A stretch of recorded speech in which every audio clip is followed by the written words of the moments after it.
What's up, Red Faction? So, the new TWAB for the week just dropped. So, let's see what we got.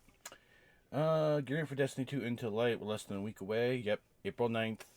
The Destiny 2 Into the Light comes out, and Onslaught is here in the Brave Arsenal. And I cannot wait to get a Blast Furnace. I am so excited to get it. It's one of my favorite pulse rifles. We have been kind of going back to using pulse rifles again, a little bit of autos here and there, which would be good to finally have them back. They're going to be talking about the recap of the developer livestream that we actually have a video up on the channel. For it. Final Shape developer gameplay preview on April 9th. So, while, there is the, the,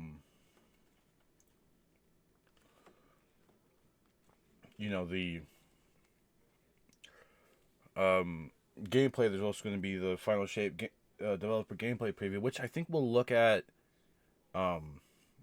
after all that.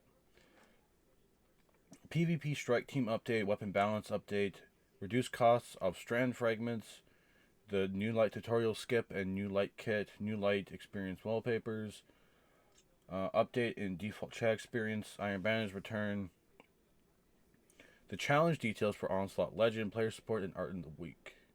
So, you can go to the other video where they showed off like the reprise exotic missions, the new Crucible maps, the Pantheon challenge, and the new light and character recustomization. They showed off 0 Hour and the Whisper mission.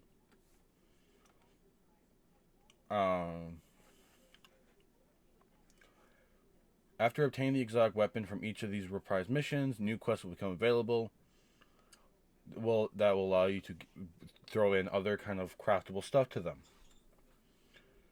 A new quest will become available each week for 3 weeks. The ships will be returning, The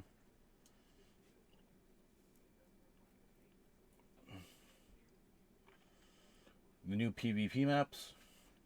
Eventide Labs, which kind of reminds me of Gambler's Ruin. Cirrus Plaza, New Muna. And basically these two maps are the maps that like. You can change how your character looks. Finally, you can change the body type, the face, the hair, the head, markings, whatever you want to do. But you won't be able to change their origin.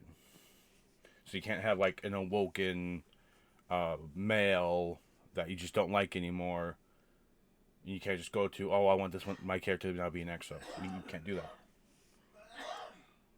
The name change as well to be able to do. We're going to stick with our name, of course. Pantheon. We shared a few words about Pantheon, the new raid boss gauntlet starting on April 30th. In Pantheon, you'll have the opportunity to face raid bosses in a weekly challenge with escalating difficulties and rewards. This is your chance to rally your clan or use Fireteam Finder to take on these challenges. We'll have more details as this gets closer to release. It drops on April 30th. Which I'm interested. I wonder if they'll probably start off with the raid boss that like everyone wants to face.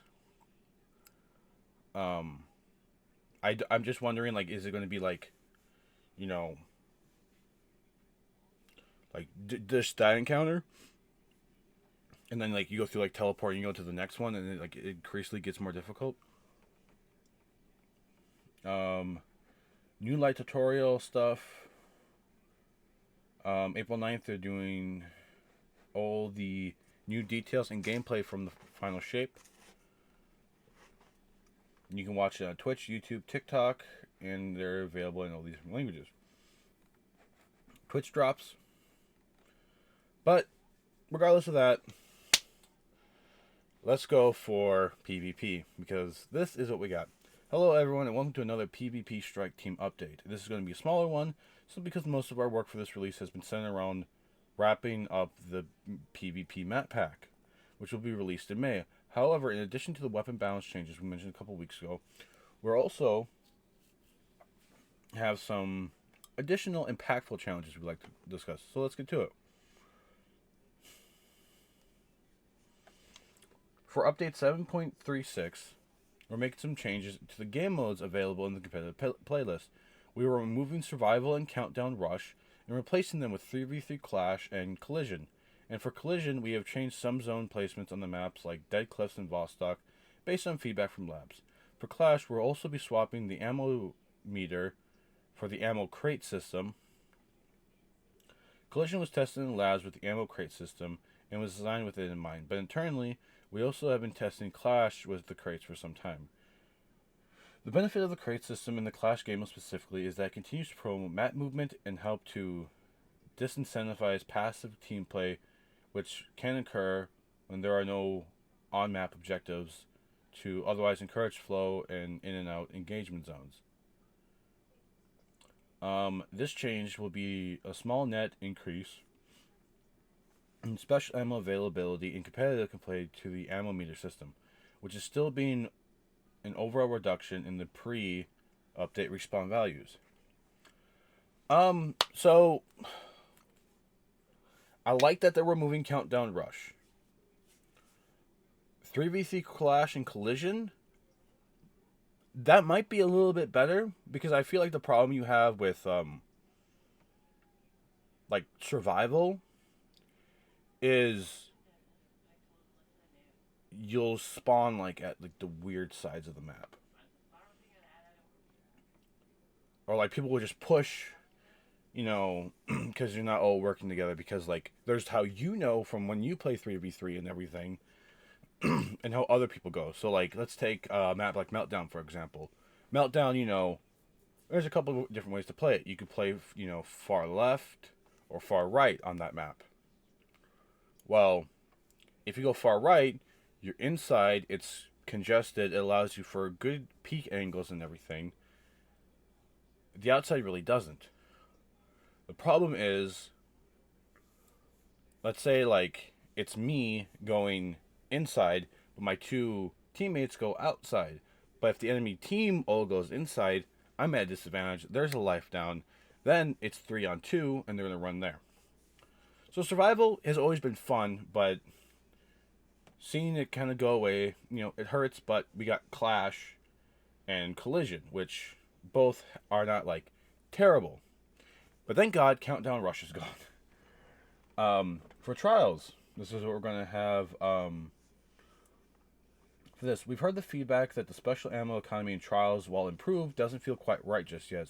So for the first 2 weeks of the new update, we'll be experimenting in it with gathering additional data. The first week of Trials, we'll be running what we refer to as the unrestricted special ammo crate system, where all 4 crates spawns every round, 1 by each team's initial spawn and 2 in neutral locations. And players who have special ammo will drop it on death when they are killed. We'll use this to draw a baseline for the upper limit of special ammo in the Trials environment. The second week, we'll be moving to a restricted system of ammo crates where only 2 crates spawn, 1 by each team spawn. While players will not lose special ammo on death, they will not drop special ammo bricks. This variant will end up with special ammo availability between the current ammo meter values and the previous respawn values. During these first 2 weeks, we will gather a substantial amount of data and feedback on how both amounts feel in play, to inform future tuning for the special ammo systems in Trials. The plan is to return to the current version of the armor meter system in the 3rd week of Trials until we further tune the values. So basically how it's going to go is like you'll be able to get more special ammo, and then furthermore in some neutral zones depending on the map. So let's say JAF 4. You're running a special ammo, you might not spawn with it. You can go to your crate, pick it up, go to like a neutral zone, pick up another, and there's basically like getting 2 bars of the special ammo meter.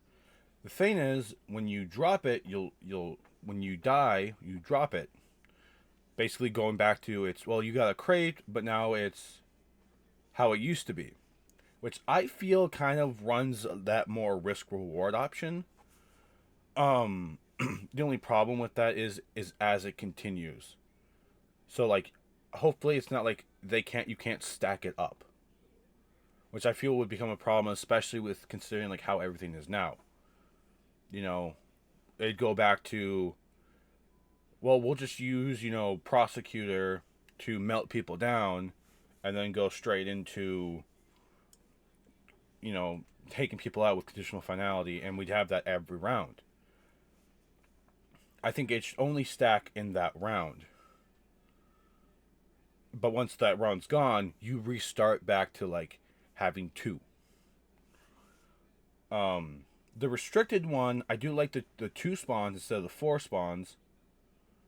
While players will still lose special ammo on death, they will not drop it.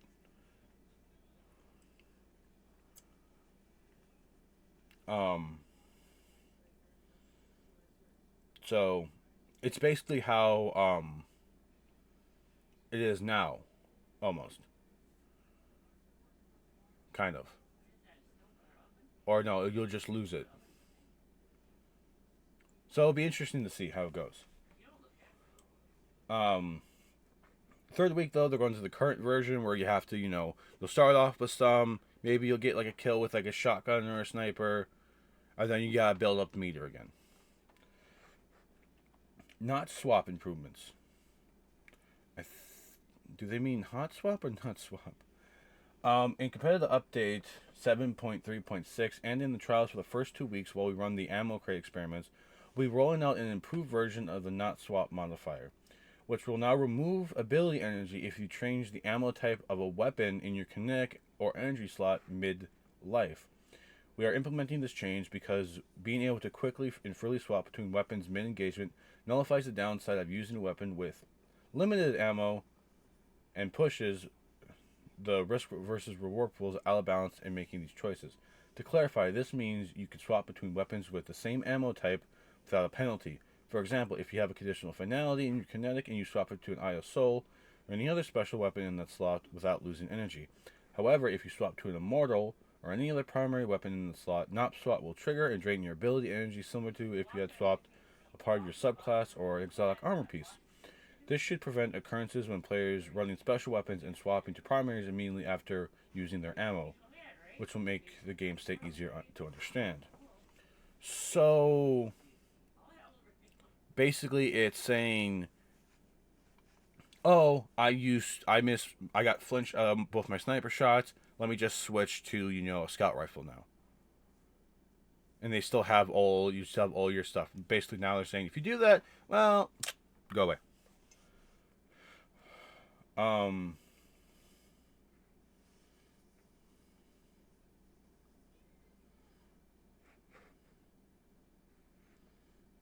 Okay, so if you have like, special, you can still do it without losing energy. But if you do it to a kinetic, like go from like kinetic to special or kinetic or special to kinetic, like you're about to get it, you'll basically lose all your ability energy. Which wouldn't make sense to do, but yeah, some people probably do it. We've updated our term of surface to focus on matchmaking manipulation. Moving forward, intentionally manipulating matchmaking to get an unfair advantage, whether using Smurf accounts or external third-party tools, will be a bannable offense. This includes attempts to bypass our matchmaking systems, including outlier protection, ranked, and fireteam-based matchmaking. A Smurf account is defined as an account that has been intentionally deranked or sabotaged over a substantial period of time to present itself as a low-level player with the sole purpose of manipulating matchmaking, which our detections differentiate from actual players. Players utilizing these accounts moving forward will be subject to bans and restrictions, depending on the severity of the abuse. This will have no effect on players who play in legitimate fire teams of mixed skill, for example, those who are helping out players to get to the lighthouse or in adepts in trials of Osiris or guardians, or playing with clanmates or friends who have different skill levels than their own. In addition, all additional warnings or bans will be manually reviewed by the team. So I hope this does the whole like VPN stuff that people do, where they'll be a fire team of 3, and they'll even though they're all close by, they use different VPNs, so they share like across the map, so they get the matchmaking takes longer, so they get matched against lower people for an easier time, which can happen. Some people do it. Into the light weapon balance update. This is going to be interesting. So, these changes are to all base weapon damage except otherwise noted. This will apply to both PvE and PvP. Breech-loaded grenade launchers have a fair amount of usage in PvE, but mostly waveframes are for ad clear or blinding grenades for crowd control. We're cranking up their impact damage to single target utility so the mountaintop feels juice as it deserves. At the same time, current radius for disorienting grenades is larger than reasonable for the amount of ammo these have, so we're reining that in a little. Increase the impact damage by 40%, but the damage values will be based around blast radius stat. Reduce disorienting grenades radii, both damage and disorienting, by 15%. Lightweight bows were hurt a little too much by the PvP nerf, leaving them just barely viable. This change helps bring them to more chunk damage and clean up wounded targets more easily, without exceeding precision damage for a fault. Wishender and Le Monarch are not affected by this bow. Oh, great. Reduce the base damage for precision auto rifles. 180s and 140 hand cannons need a small tweak to how forgiving they are, especially with the explosive payload perk on adaptives. This is the true for pulse rifles and rapid fire scouts. Precision hand cannons can two body low resilience guardians again, and more easily get 3 crits with damage boosts. Increase the base damage by 6%. Adaptive hand cannons have increased range cushion for the 3-tap, and we've offset their damage reduction from explosive payload to allow them 3-tap guardians of any resilience with an optimal range. So increase the body shot damage by 1 and increase their crit by 4. So 140s can 3-tap guardians with handle crits. Pulse rifle rapid fire frames have increased forgiveness to allow the 8 crit hits to low resilience guardians.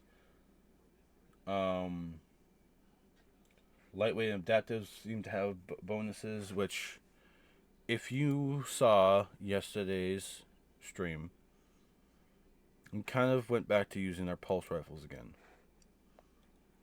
Or we tried, at least.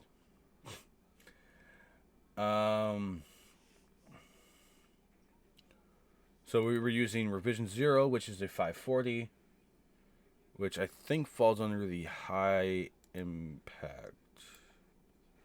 Right? Oh, 450. Which falls under... No, what does it fall under? I don't think it's lightweight. Oh, it's an aggressive burst. So, Peace of Mind is a rapid fire frame. So, increased body shot damage and increased crit damage. Okay. This is a high impact. High impact. High impact. It doesn't really fall under lightweight. My Battle Scar could be decent. Chattering Bone is a lightweight. Guess we're gonna have the Chattering Bone. Increase forgiveness and allow 8 crit hits to low resilience. So rapid fires, that's against low resilience guardians. We don't want to deal with that. Just have better resilience, apparently. Okay.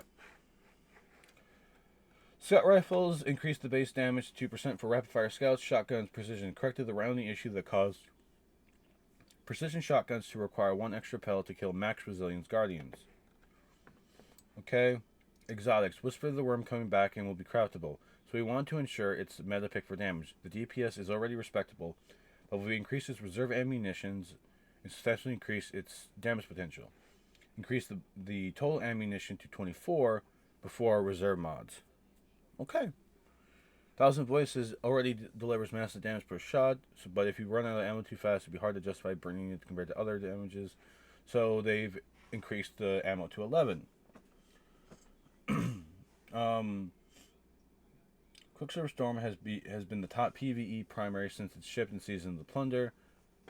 And the time has come to dial it down a bit with these changes. The slower build up to grenades, and grenades deal reduced damage, but given the previously one magazine would give you 3 grenades, each grenade hit like a heavy grenade launcher, it's still a very strong option. Um, increase shots to trigger rockets by 50. Reduce the grenade area effect versus combatants. Last word, increase the base damage. For one inadvertently receive the primary sidearm crit damage bonus, we fix that issue and increase its base damage to compensate. Okay. Recluse is back, and along with it, Master of Arms. In its previous state, it was a little too strong and would eclipse other damage perks. So we brought it down to reduce the damage bonus to 15%. Okay. The first version of Magnificent Howl on Luna's Howl was super strong. Shortly after it shipped, it ended up getting redesigned, so it stopped breaking PvP. Now that Luna's Howl was returning, we wanted to bring back the potential to 2-tap Guardians in PvP, but with a little bit more effort. The new perk description, the number of precision hits before reloading affects the total rounds, granted with increased range and damage. Precision final blows, while Magnificent Howl is activated, extends the effect for additional rounds. For micro missiles to make sense on the random rolled version of the mountaintop, whatever. Crucible only changes. Flinch can be a randomizing effect on duels. So, to increase the reward of skilled gunplay, we reduce flinch on primary weapons across the board. We're still going to make snipers be the most flinch people. Sunshot became a very unforgiving with the new changes to the sandbox and needed a buff. Increased precision damage to 11% to address this. Wish Under exits damage was dealing too much, so we adjust the base to compensate. Corrected some weapons, getting incorrect ammo amounts from the meter rewards and crates. Reduce the strand fragment costs down to 100. New light skip. There you go. You can skip the new light. Tools for the job. You can kind of pick what subclass you want to be working on. The new light will have 2 legendary weapons, 1 exotic, 4 rare armor pieces, and a legendary class item. Subclass abilities such as aspects and fragments. In addition, you'll get a short quest. When completed, you will be granted an exotic armor piece. The new light kit is available to all players. Or you're a veteran who wants to jump on a new character. Okay. New light wallpapers. Titans, Hunters, Warlocks. Depending on what you want to do. With Destiny 2 into Light, we're making some changes to the default chat experience to allow players to connect with other players more easily by creating a new social experience. A more social experience. On April 9th, we'll be updating the chat to an auto-join chat channels by default. When you log in, you'll immediately see other players chatting in game and can jump right into the conversations. Players will also default to auto-join voice chat when in the Fireteam or Fireteam lobby. Voice chat for local and team channels will be off by default. As a part of this update, we'll also be updating our text language filtering rules and the voice chat stuff, okay? It's your first opportunity to earn the new Tusk of the Boar grenade launcher and the reprised multi-max submachine gun. So if you've already nabbed the that or the title, you have... Okay. Onslaught Legend Challenge. This is what we're here for. Besides all the changes, which have been fun to read and everything, this is Onslaught Legend Challenge. With the release of Destiny 2 Into Light on April 9th comes the new PvE wave-based defense activity Onslaught. To celebrate the release, we are looking forward to reward Guardians who are among the first to conquer the mode on its highest difficulty. Starting on April 9th, with the update goes live, the first 3 fire teams to complete all 50 waves on the Legend difficulty will receive a Lord Shaxx 7-inch mini replica per fire team member, 3 per team total. We'll announce the winners in next week's TWID, and we'll reach out to the winners shortly after on Bungie.net. Show us what you're made of. Known issues. Art and movie of the week. That's everything for this week. We can't wait to see everyone dive into next week's update. Onslaught, the Brave Arsenal weapons, reprise exotic missions, character recustomization, and the list goes on. Remember to pace yourself, take breaks. Make sure to follow our Destiny 2 team accounts on social media, as we'll be monitoring the update and responding to questions and feedback. It should be a fun week. And that's it. I was kind of hoping that Legend would be a little bit more, like, you know, you get a Shaxx helmet, 7-inch replica. Okay.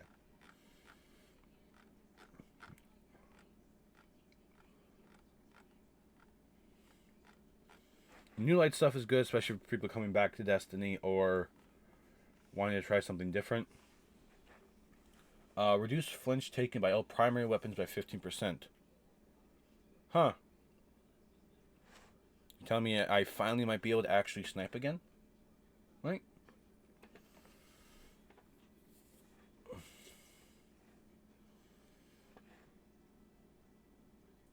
Or no. Oh no, they won't be flinched that much anymore. Oh, okay, that makes more sense. Whatever way it is, I'll have to watch stuff because reduce flinch taken by all primary ammos by 15%.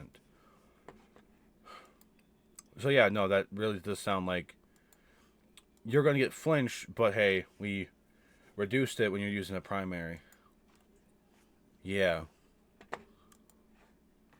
I don't know.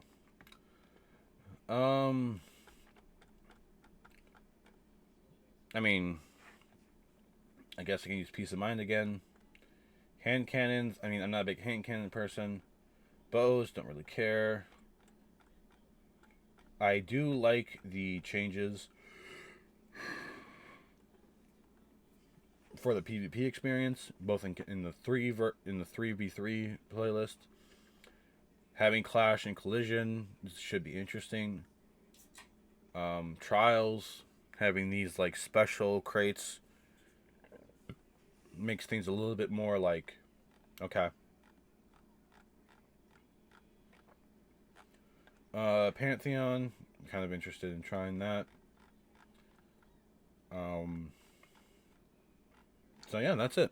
That is our read of this week's TWID Red Faction. I hope you guys have a great weekend. And I hope to see you guys on Sunday for the craziness that we're probably going to get into. We'll probably do more PvP. Probably relax and play some other games. I really had fun playing Hawked. If you guys haven't seen that, make sure to check the VOD. That's on the on my stream. And be sure to watch that. With that being said, everyone, hope everyone has a good day, good weekend.